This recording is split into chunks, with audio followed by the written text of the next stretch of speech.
They didn't just drop 1 or 2 new guns, they dropped 18. Yes, 18. And trust me, this isn't just another marketing blast with minor tweaks and recycled models. These are serious updates, fresh platforms, and wild innovations that are shaking things up across the board, from pistols and PDWs to rifles, optics, and suppressors. If you're even remotely into firearms, you're going to want to see what's coming. In this video, I'm breaking down all 18 new releases, highlighting the standouts, and giving you the details you actually care about. Let's dive in and see what's worth your time and your money. Let's kick things off with the showstopper, the Sig P211 GTO. This is the pistol that had people buzzing even before it officially dropped. It's Sig's bold entry into the double-stack 1911 game, but with a twist. Rather than just mimic the 2011 formula, Sig brought something clever to the table. The P211 GTO runs on P320 magazines. That's right, if you already own a P320, you're in luck. You've probably already got mags that work with this new platform, and that's a big win for both convenience and cost. Now, let's talk specs. The P211 GTO features a 4.4-inch bull barrel, a full-length dust cover, and an integrated compensator that's built into the slide and frame, designed to manage recoil and muzzle flip without adding unnecessary bulk. The frame is all steel, giving it a solid feel in the hand and a nice weight for competitive shooting. The trigger is flat-faced with a clean 3.5 to 4-pound brake, and ambi safeties come standard.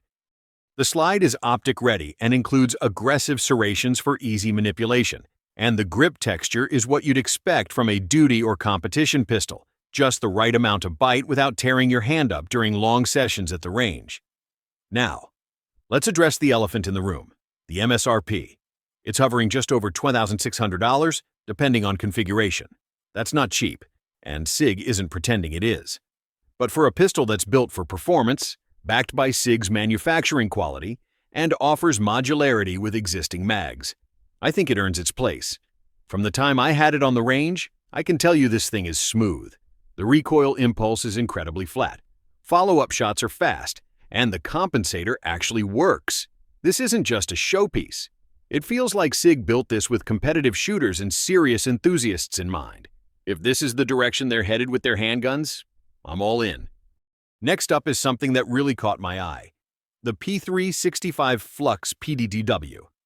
Now, I know a lot of folks out there love the P365 for concealed carry, and for good reason. It's compact, reliable, and packs a punch. But what Sig has done here is take that same core fire control unit and completely transform it into a compact, shoulder-fired PDW. It's a bold move, and honestly, it's pretty awesome. What you're looking at is a chassis system that takes the FCU and slide from your P365 and drops it into a PDW-style platform. Think of it as a hybrid between a micro pistol and a personal defense weapon. The setup includes a deployable brace, an extended Picatinny rail, and compatibility with optics and lights. It turns your ultra-concealable handgun into a controllable, rapid-fire platform with legitimate home defense or close-quarters potential. What makes this setup stand out the most? The mag capacity? With extended mags, you're looking at the ability to run over 40 rounds on board. Two 20-plus rounders plus one in the chamber makes this setup not just fast, but sustainable under pressure. And yes, it still fits in some large bags or discrete carriers, depending on your configuration. What surprised me most is how shootable it is. The recoil is mild, especially when you brace it properly. Target transitions are quick, and you can get really fast splits thanks to the stabilized platform. It's a game changer for people who want serious firepower in a compact package. And for folks who like building modular setups, this one's a blast to work with. What I also love is how quickly this thing transitions from a concealed setup to a ready-to-fire platform. The brace deploys in seconds, and the entire system balances really well when shouldered, even better than I expected for something based on a micro-compact. I've thrown this into a sling bag and pulled it out at the range in under 5 seconds. No joke. Compared to larger PDWs like the Flux Raider or even the B&T TP9, this setup obviously doesn't have the same level of barrel length or range, but it more than makes up for it in portability and ease of handling. For anyone considering a backpack gun for vehicle defense or tight quarters scenarios, this one earns a hard look. Honestly, I could see this becoming the sleeper hit of the year in the personal defense world, whether you're looking for a home defense tool, a backpack gun, or just something unique to bring to the range. The P365 FLUX PDW delivers. It's not just a gimmick, it's genuinely functional, and I think a lot of people are going to fall in love with it the moment they shoot it. Sig wasn't content dropping just one or two new handguns this season. They rolled out several new variants across their most popular lines. Let's start with the P320. If you've been following this platform, you know it's modular, striker-fired, and loved by both the civilian and law enforcement communities. Sig just released a few key updates: the P320 Max SXG, the Max 2.0, and the X-Carry Legion. The Max SXG version is clearly built with competition in mind. Extended mag well, skeletonized slide, and tuned trigger. It looks sharp and feels fast.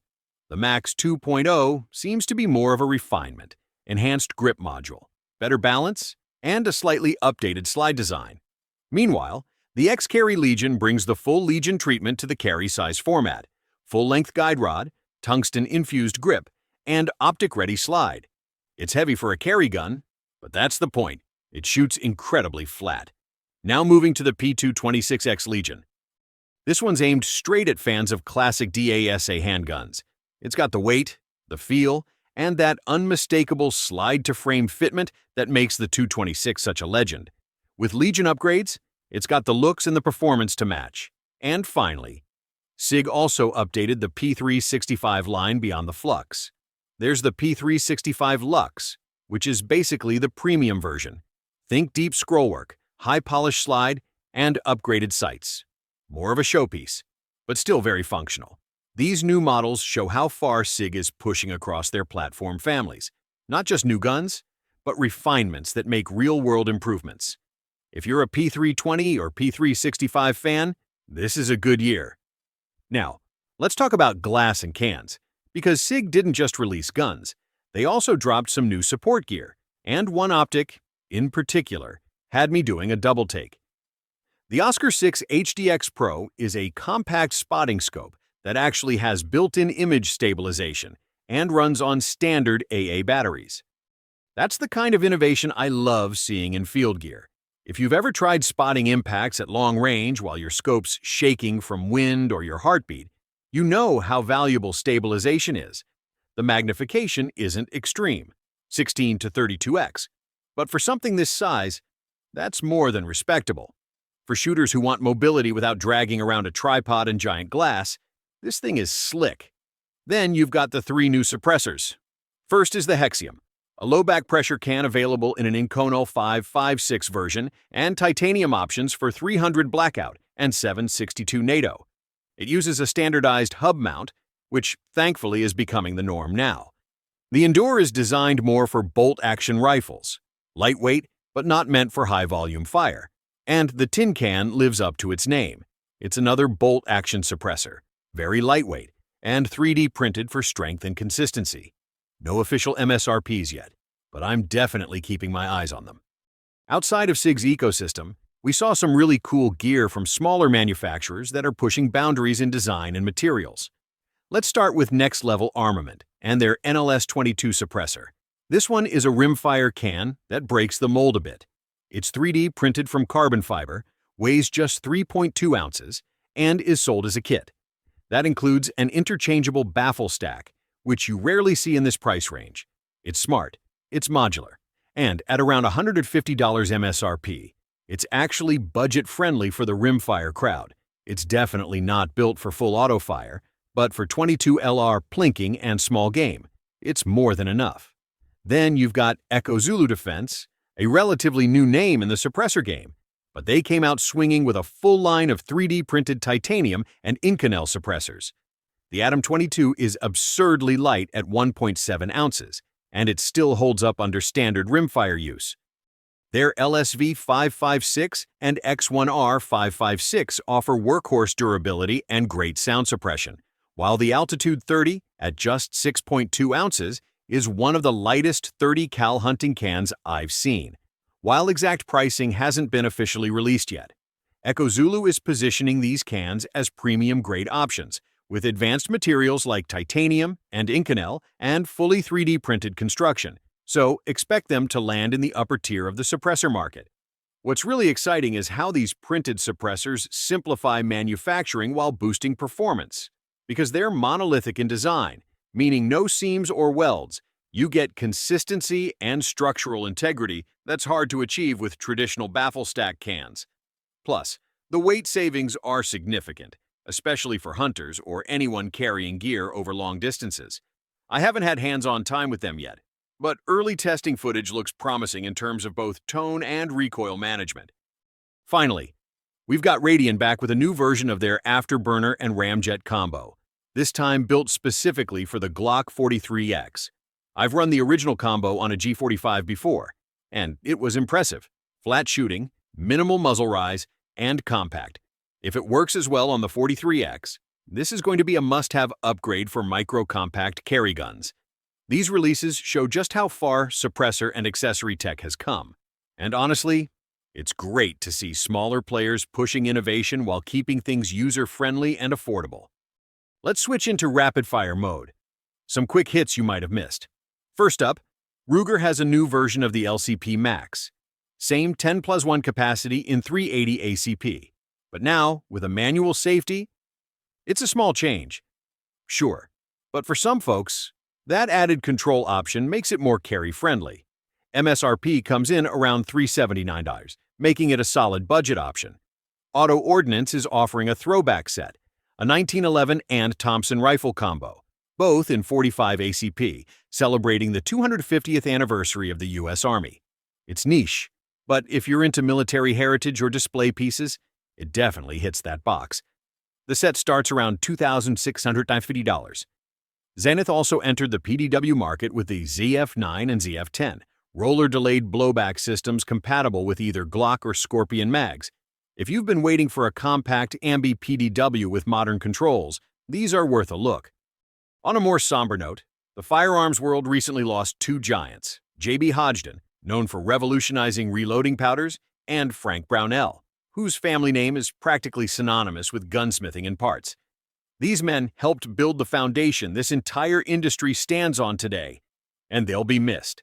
Condolences to their families. So there you have it, 18 brand new guns, suppressors, optics, and upgrades that just dropped and are already making waves.